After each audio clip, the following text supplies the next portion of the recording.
চলে যাব এখান থেকে, কেউ থাকবে না।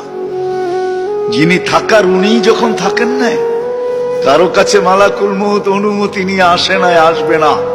শুধু একজন মুহাম্মদুর রাসূলুল্লাহ সাল্লাল্লাহু আলাইহি ওয়াসাল্লামের কাছে মালাকুল মউত যখন আসছেন, তো আল্লাহ বলছে বন্ধুর কাছে অনুমতি নিয়ে ঢুকবে, অনুমতি দিলে ঢুকবে, নাইলে ফিরে আসবে।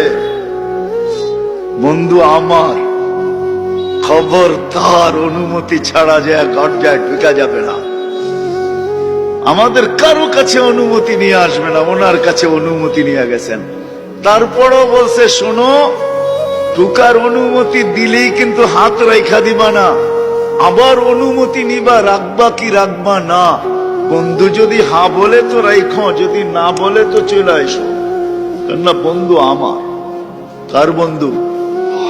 হ্যাঁ, কার বন্ধু?